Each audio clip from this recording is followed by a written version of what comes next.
Hello friends, welcome to my channel. In the last video, we looked at what is burnout and what are the reasons for burnout and what is the impact of burnout. I also asked you one question. Are you causing burnout to your team members unintentionally? So, the burnout can happen because of many reasons. As we discussed, the workload, unrealistic deadlines, lack of clarity on the roles, lack of control on the work, lack of support from the people, lack of opportunities, and there is lack of engagement and lack of fairness, lack of respect and value to the people, lack of feedback, or lack of appropriate recognition. There may be toxic behavior or culture in the team or organization, and sometimes personality style. So if you look at all these reasons, except the personality style, most of these reasons are in your control as a manager. That is the reason why I asked you, are you causing burnout to your team members? Right? So let us look at, before addressing the burnout issues, let us look at what are the myths. Most of the managers have some kind of, views or opinions about burnout. Weak people only experience burnout, which is wrong, right? Any person with continuous stress, they get, burnout.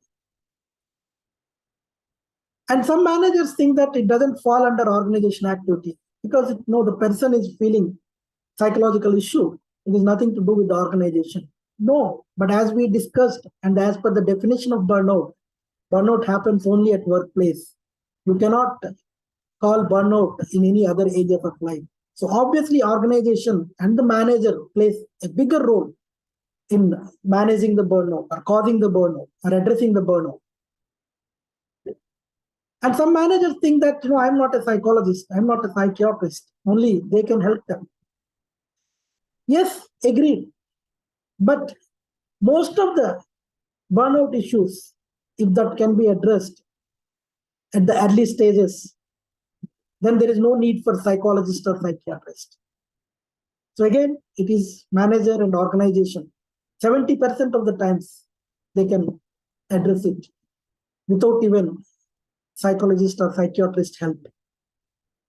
And some managers think that it is HR team, they have to come up with the policies. Yes, HR team has to come up with the policies, but the implementation, execution happens in the teams. So you are responsible for managing that, implementing the policies appropriately. So you should know what is the HR policy about mental health in your organization. And many times people think that, people fake it for excuses. That means, people pretend mental health issues for excuses. But actually, this is the other way around. Many times, though people experience mental health issues, they fake as if everything is okay because still it is considered as a stigma. It is considered as a taboo in the society. So they don't want to come out and express that they're having mental health issues. And many times people think, managers think that, if I give them more time off, that will help. No, again, it is not a one size fits all approach. Maybe some people need more time off, but some people need more flexi hours. Some people may need, some kind of other adjustments. So depending on the root cause of the burnout, we need to address. If there is, for example, if there is a lack of clarity on the roles and responsibilities, by giving time off will not help. You need to set that clear role and responsibility as a manager. Right? And last but not the least, people think that if we just have one day workshop or a one day training, we are all set. No, these are the things that cannot happen overnight. Just by conducting one workshop, you will not be able to resolve the issue, address the issue. Yes, definitely the workshop and training helps to create the awareness, but that will not solve the problem unless, as a manager, you take action. As an organization, there's some kind of appropriate policy. So these are all myths which we can, very frequently see in the organizational context. So now let us look at, as a manager, what you can help, how you can help.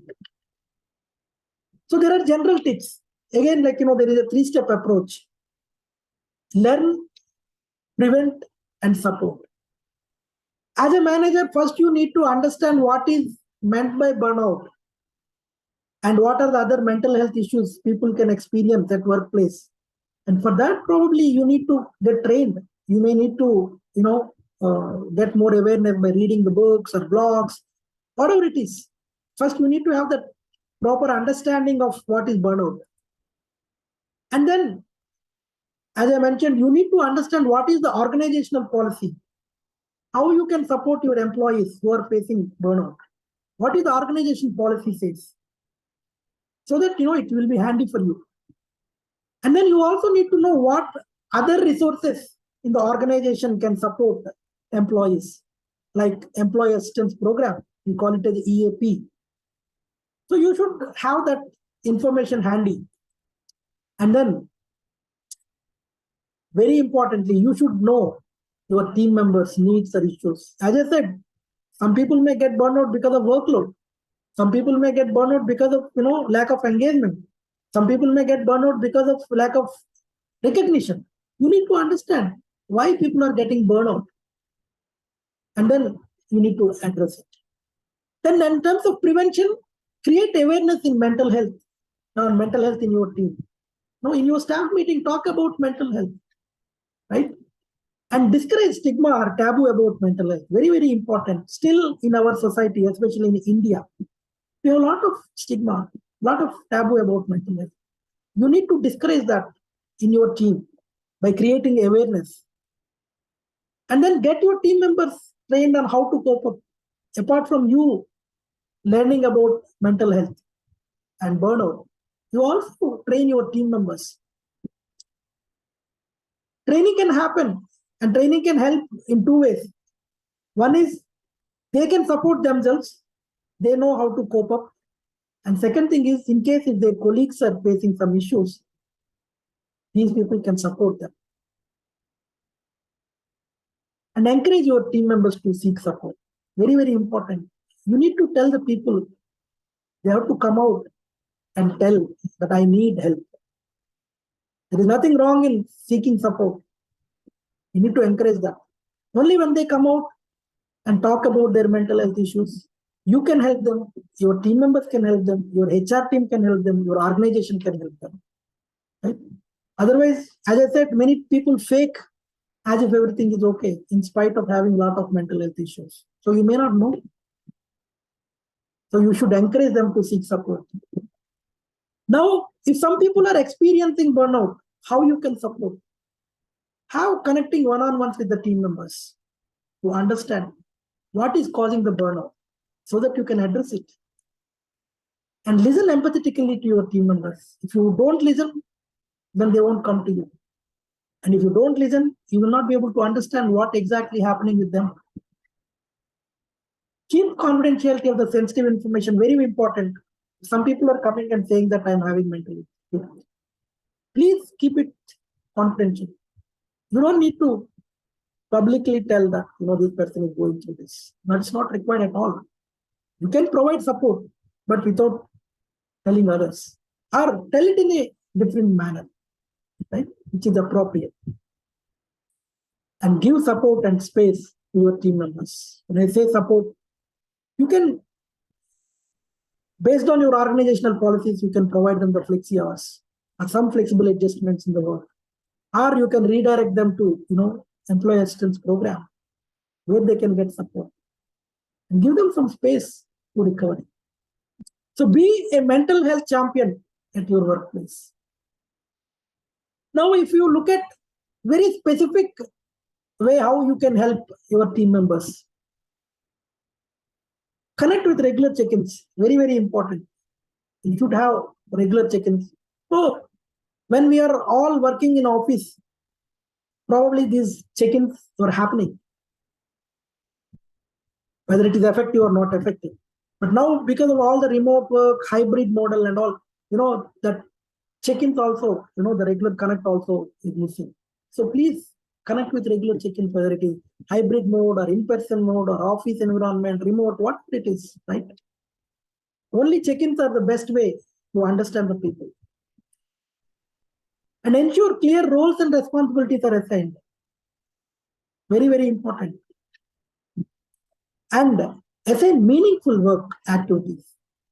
People, if they think that whatever work is assigned to them, that is not very impactful, that is not helping them, or that is not helping organization, it is a very routine, boring work.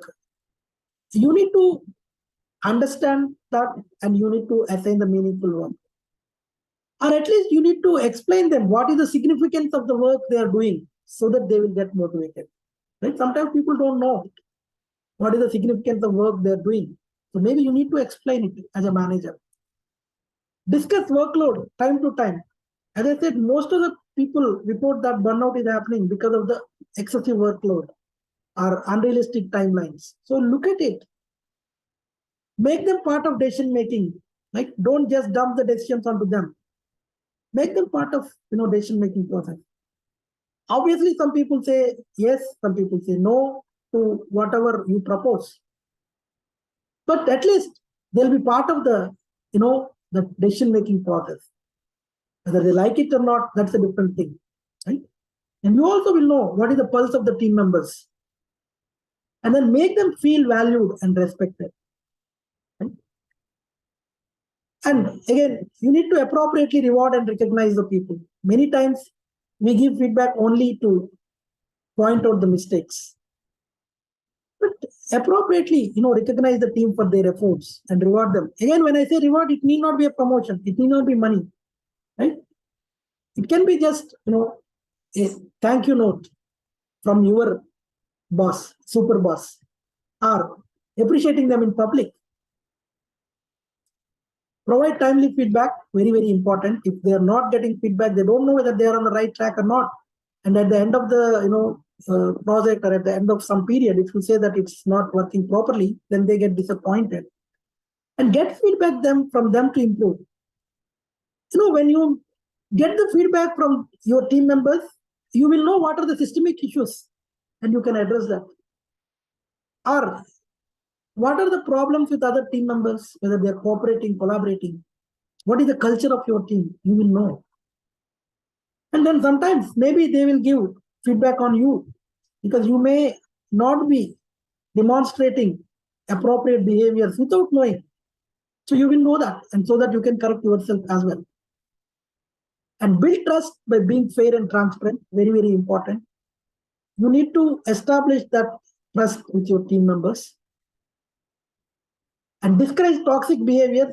Never encourage anybody to bully others or backstab. From your side, don't micromanage the people. Give support whatever is required. Delegate to the teams and provide psychological safety. What is the psychological safety? A person comes and he or she should be able to express their views freely without fearing about any repercussions. That is what psychological safety. Every team member should be able to communicate openly. That is what psychological safety.